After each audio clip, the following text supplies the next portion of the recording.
Ya. Okay. Seterusnya, saya dah habis part. The first part adalah berkaitan dengan makro indikator. Okay. Kalau awak sebagai pelabur asing, kalau awak nak memilih negara mana untuk awak labur, awak tengok tadi makro economic indicator. Daripada makro economic indicator itu, awak kata, oh ini bagus. Negara ini yang mempunyai komponen makro indikator yang bagus, jadi saya nak melabur di negara ni. Negara ni contohnya namanya Malaysia. Awak dah tengok dah GDP dia baik, kadar faedah dia baik, kadar faedahnya rendah, unemployment dia rendah, inflasi dia rendah, business sentiment dia baik. Awak tengok, oh semua bagus ni. So negara ni namanya Malaysia contohnya. Daripada banyak negara, awak jumpa Malaysia lah satu tempat perniagaan yang baik. So apa step yang seterusnya? Awak kena tengok industri. Industri mana pula? Takkan awak nak melabur semua 900 punya company. Right? So saya ada pick up, ada call. Alamak, mana ni? Saya stop sekejap ya.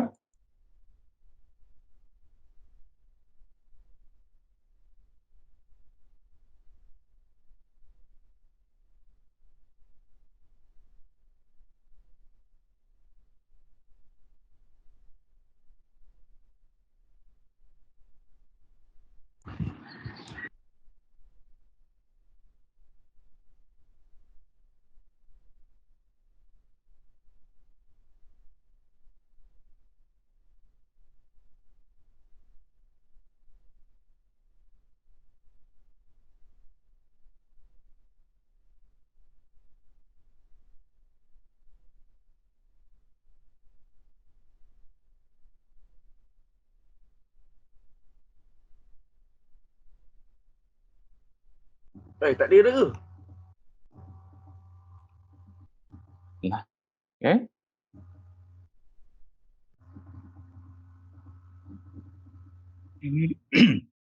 Doktor ni.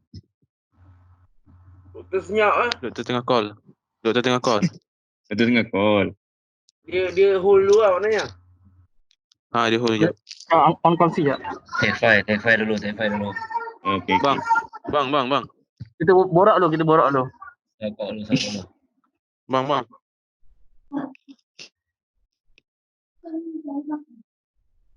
Oh. Jadi ni.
Okey, saya sambung balik. Minta maaf, ada call daripada pensyarah Dr. Azlan. Dia nak tanya tadi.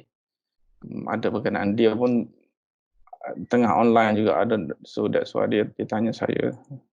Tak apa doktor, tak apa. So saya sambung balik Okey doktor. Okey, tak apa. Jangan doktor. Baik. Mana tadi kuliah kita ya? Dekat mana? Browse. OneDrive. This one.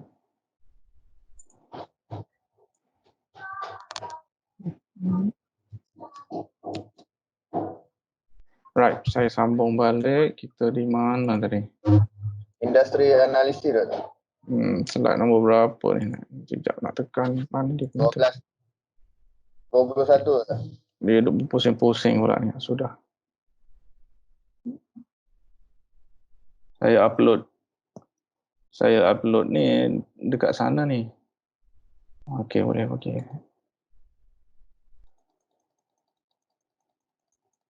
Dua puluh satu ya. Alright. 21. Okay. So, pertama adalah, saya dah fokus tadi, saya dah cerita tadi, sub dalam topik kita ni pertama adalah kita tengok makro indikator. Okay, makro indikator, company apa yang, negara mana yang baik, kita tengok komponen-komponen makro indikator. Setelah itu, bila semua dah kita tengok dan kita dah pilih negara mana untuk kita laburkan, maka fokus kita yang kedua adalah kita tengok industri mana pula dalam negara tersebut untuk kita buat pelaburan. Maka kita kena faham apakah bentuk-bentuk industri yang ada di dalam negara tersebut. So untuk faham industri yang ada di negara tersebut, pertama kita kena faham kod dia. Okay, NAICS code ini merujuk kepada, ini kod di Amerika Syarikat lah. North America Industrial Classification Standard ini merujuk kepada kod yang diberikan untuk company. Okay, NAICS ini diguna pakai seluruh dunia normally. Okay, so dia menggambarkan syarikat itu duduk dalam bisnes apa, dia buat dalam bentuk kod. Kalau macam kita ni, kod subjek lah, EPPM 3654. EP itu maksud apa? Merujuk kepada ekonomi perniagaan. Okay, EP, PM itu merujuk kepada perniagaan, PM itu merujuk kepada subjek yang mana berkhususan untuk management, PM. Okay, so kod ini, kalau boleh saya buat pada slide yang seterusnya, NAICS. Ini adalah contoh NAICS. Okay, so kalau NAICS ini dia start dengan 2 digit. Contoh di sini adalah 23. 23 merujuk kepada construction. So kalau awak tengok, tak kira lah di Malaysia ke, di mana-mana pun, kalau dia kata kod NAICS untuk syarikat tersebut adalah 23, maka fahamlah syarikat itu adalah dia berada dalam sektor pembinaan. So kalau 236, dia expand daripada 23 jadi 236, ada 6 ekstra ini, dia adalah masih di bawah construction, dia detail sikit, construction of building. Okay, dia ada 231 contohnya. 231 pembinaan, tetapi pembinaan mungkin pembinaan jambatan 231. Tapi kalau 236 dia bina bangunan.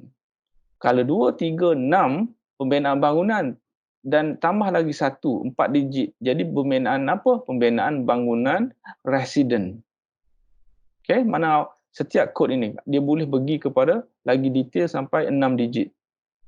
Ini residential remodelers, saya pun tak tahu apa maksud ini. So dia kod ini dia boleh boleh kita kenal dia dengan dengan 2 digit, boleh kenal dengan 4 digit, boleh kenal dia sampai berapa digit ni, 2, 4, 6 digit, 6 digit. Okay, so ini menggambarkan apakah industri itu. Okay, ini dia pada sebuah negara. Kalau dia NAICS. Selain daripada NAICS, kita ada nama satu lagi, SIC code. SIC code adalah global. Okay. Sir? Ya. Sorry, just nak tanya, yang 2361 pasal 23611 tu sama kan? So why do they have different?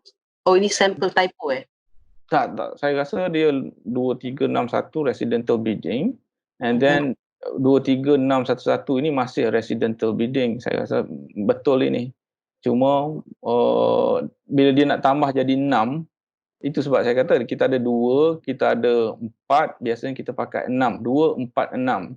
So bila dia pergi kepada 6, 115 ini dia akan jadi new single family housing construction. Saya rasa betul, tapi saya tak pasti. Tapi different between 2361 dengan 23611 sama kan? Tak ada beza. Okay. Tapi dia memang boleh ada macam tu jugalah. Boleh ada sebab itu 2361 itu 4 digit, yang tu 5 digit So, kan. okay. So Mesti ada difference lah.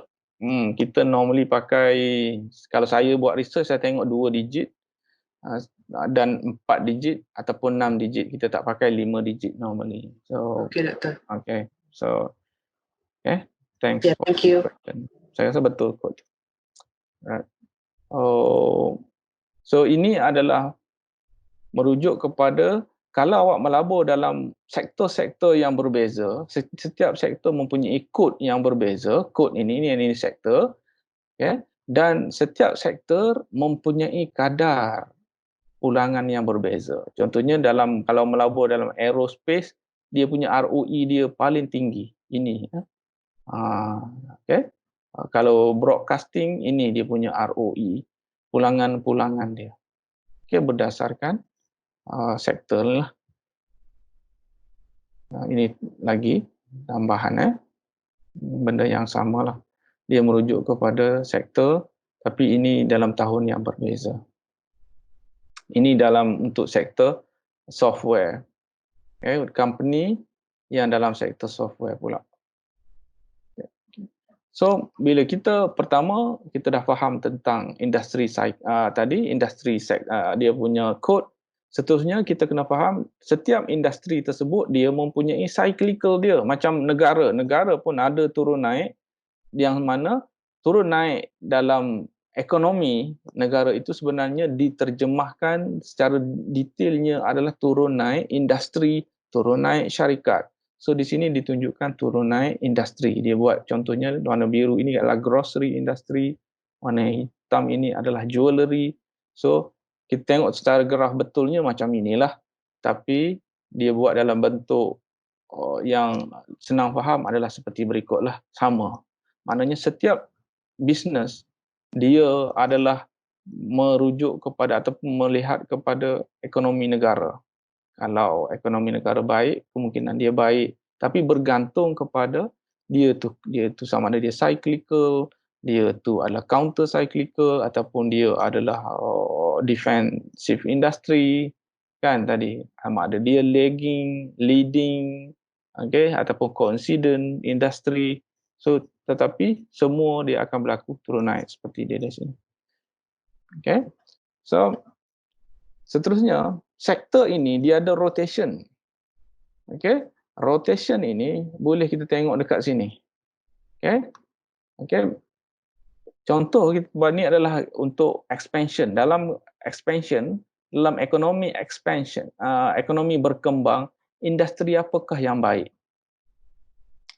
Consumer discretionary, materials, industrials, energy adalah industri yang baik, tempat yang baik untuk awak letak duit apabila ekonomi tengah expand. Tetapi bila ekonomi tengah jatuh, dekat mana yang elok awak letakkan duit awak untuk awak laburkan duit awak dalam healthcare, consumer staples, utility, financial. In teknologi ni dia duduk dua-dua, dia duduk dalam-dalam, sama ada dalam perubahan antara contraction dengan expansion, awak boleh melabur dalam industri teknologi. Industri life cycle saya rasa awak dah faham lebih kurang apa yang saya explain tadilah. Dia macam ini. Setiap industri itu dia start, ini awak dah belajar dalam kelas marketing pun, dia start the business, kemudian dia growth. Pada masa fasa bisnes ini adalah pertumbuhan yang paling tinggi. Kemudian ini pertumbuhan dia perlahan dan ini dia semakin jatuh. Jadi pada pendapat awak, kalau awak jumpa sebuah syarikat yang ini adalah contohnya adalah kita katakan untuk satu syarikat. Awak nak melabur syarikat tersebut di dalam mana? Di dalam fasa mana yang baik untuk awak letak duit awak? Siapa boleh bagi cadangan? Kalau kita sebagai seorang pelabur, kita nak pilih dalam company ataupun dalam industri yang duduk dalam sektor mana? Dekat industri yang duduk dalam kawasan mana untuk kita letak duit awak? Letak duit kita. Startup. Oh, awak nak melabur dekat sini? Stable. Consolidation. Consolidation. Maturity. Maturity. Okay, berbagai juga. Okay, sebab pelabur ni dia tahap risiko berbeza. Tapi saya nak faham, nak tanya awak, kalau awak melabur dekat sini, harga saham syarikat tersebut mahal ke murah? Duduk dekat setup. Hal. Startup mahal. Mahal ke harga saham? Murah. Murah. Murah. Sebab dia Ada startup permulaan. Betul. Mula. Kalau dekat startup, company tu baru nak mula. Orang tak kenal, demand dia rendah. Jadi harga saham dia murah. Okay, betul. Satu lagi saya nak tanya, pada masa dekat sini, risiko rendah ke tinggi? Tinggi. Okay, so saya boleh balik kepada kita punya prinsip high risk, high return. Awak beli harga murah, most probably awak akan dapat pulangan yang tinggi. Tetapi awak kena ingat pada masa di sini, bisnes tu baru start. Kemungkinan dia jatuh. Kemungkinan dia bankrupt. Jadi risiko dia tinggi kat sini. Dekat sini adalah satu tempat yang baik untuk awak letak duit awak. Harga dia baru naik, okay, risikonya tinggi. Tapi agak baiklah di sini. Normally this is a good tempat consolidation ini sebab dia dah melepasi kata satu fasa yang kritikal, dia dah boleh berkembang dengan baik dan harga pada masa di sini adalah masih murah tetapi dan dia masih murah dan harga itu boleh naik, mempunyai potensi yang tinggi untuk naik. Okay, so di sini. Dan of course pada masa dekat sini risiko masih tinggi tetapi rendah berbanding dengan startup. Okay, this is a good opportunity untuk labur dalam industri yang duduk dalam kawasan ini. Dan kalau dekat sini, pada pendapat awak macam mana? Harga dia adalah tinggi, harganya adalah stabil. Harga untuk syarikat ini dia dah stabil dah. Dia tak banyak berubah. Dia dah mahal dan dia tak banyak berubah. Sikit, turun naik, dia stabil dan risikonya rendah. Low risk. High price, low risk. Di sini, high price juga tetapi risikonya juga tinggi di sini. Sebab kita tengok risiko syarikat ini, dia duduk dah stabil dah dan ada kemungkinan saham syarikatnya ataupun company tersebut kalau tak melakukan satu benda yang baru, satu inovasi dalam bisnes dia, maka syarikat tu akan mengalami kejatuhan dalam pertumbuhan lah. Okay, so ini saya dah cerita. Okay, seterusnya, ini adalah bahagian marketing lah. Saya rasa semua orang dah tahu. Selain daripada awak dah tengok dia punya pertumbuhan, awak juga kena buat analisa tentang apakah struktur dan juga prestasi syarikat tersebut. Struktur dan prestasi ini merujuk kepada threat of entry. Ini awak dah belajar dalam kelas marketing kan. Senang ke susah ke untuk orang buat bisnes yang sama. Okay. So ini threat of industry. Kemudian kita tengok syarikat persaingan pada masa tersebut, pada masa yang sama ada dalam industri tersebut. Adakah syarikat pesaing itu ramai, syarikat pesaing itu besar-besar, maka kita kena tengok. Ini yang komponen yang kedua. Komponen yang ketiga adalah kita kena tengok industri tersebut menghasilkan produk. Adakah produk yang dihasilkan itu boleh digantikan dengan satu produk yang lain dikeluarkan oleh syarikat pesaing. Itu adalah substitute product. Okay, kalau tak ada barang itu adalah satu barang yang tak ada substitute product, maka kita boleh kata itu adalah satu bisnes yang baik, industri yang baik kan. Orang kena belinya juga. Macam tu. Dan bargaining power of buyer merujuk kepada sejauh mana para pelabur, para pembeli itu mempunyai kuasa untuk tawar-menawar. Okay. Dan yang terakhir adalah bargaining power of supplier, merujuk kepada pihak supplier, pihak pembekal ada kuasa ke tidak dalam menentukan harga barang yang dijual kepada syarikat. Okay. So ini akan menentukan performance satu-satu industri lah. So ini appendix.